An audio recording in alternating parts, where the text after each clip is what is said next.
On this episode of Throwback Thursday, Brad Lea shares some secrets of his early success and some of his biggest influences.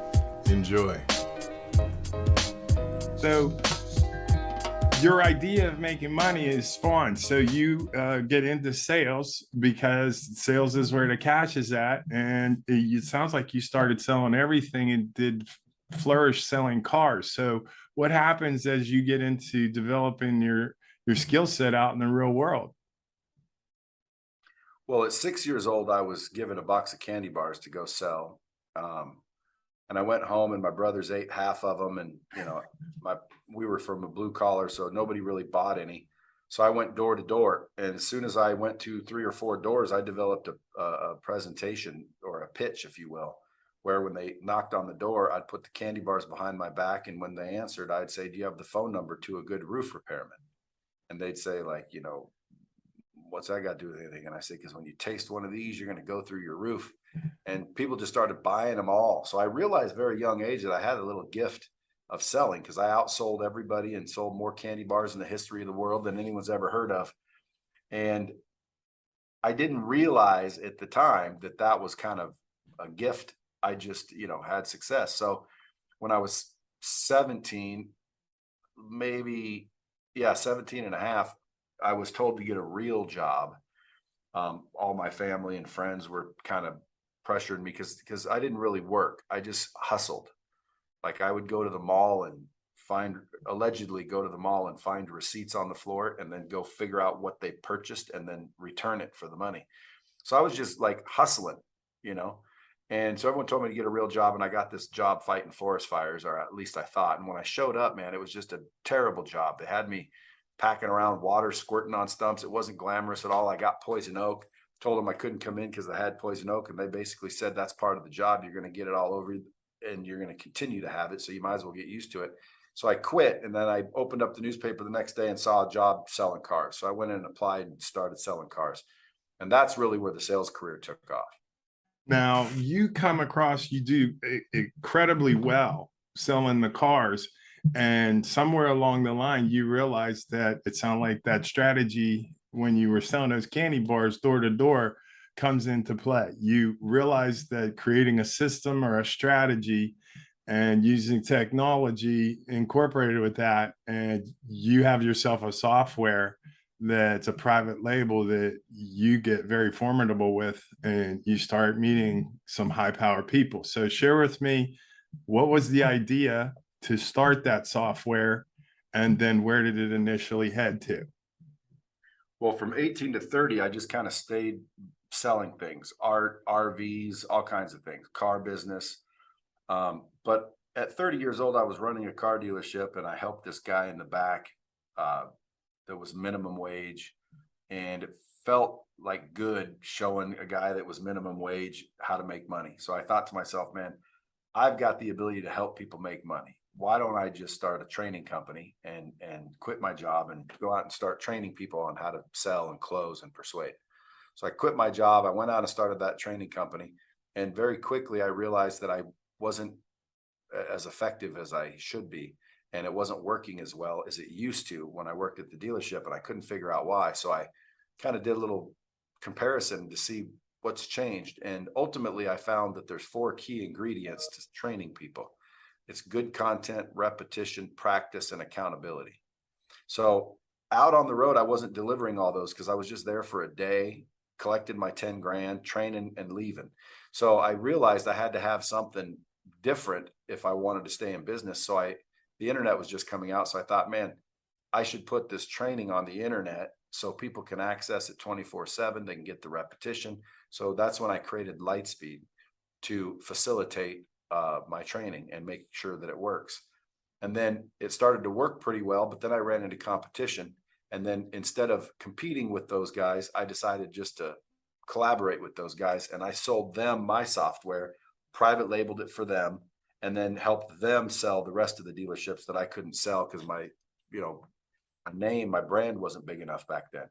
So that's how I started closing and doing business with all the big name trainers. Is I sold them my software to use because they didn't have it and they were doing it the old fashioned way.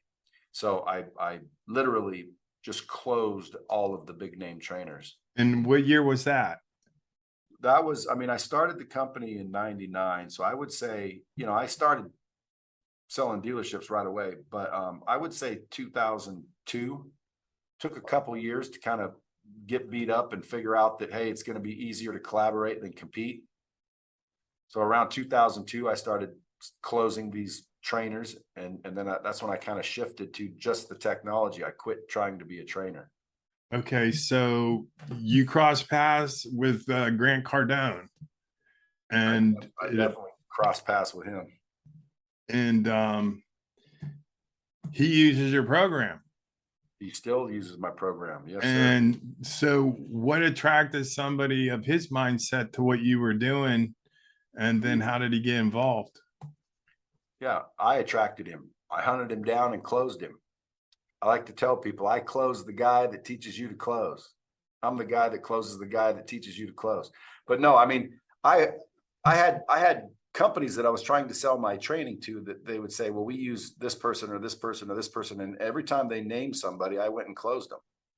So I went to a car dealership and they said, well, we use Grant Cardone. And I'm like, well, I'll just go get Grant Cardone then. So I went and closed Grant Cardone on using the platform. Then I'd go back to the dealership or tell Grant about it and say, hey, you know, they wanted your training on this platform, but it didn't exist. So I closed Grant, and then he started selling all the dealerships I couldn't.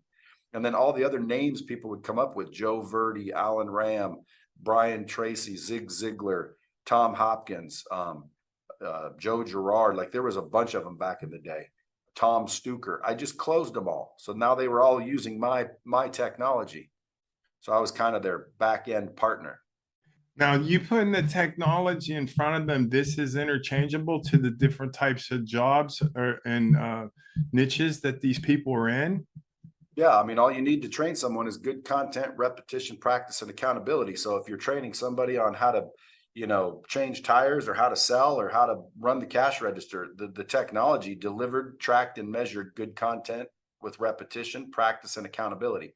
So it didn't matter what kind of training it was, the system facilitated it. Okay, so then this is interesting because a lot of the that techniques inside of selling, because we're selling to the same a human being on the other side.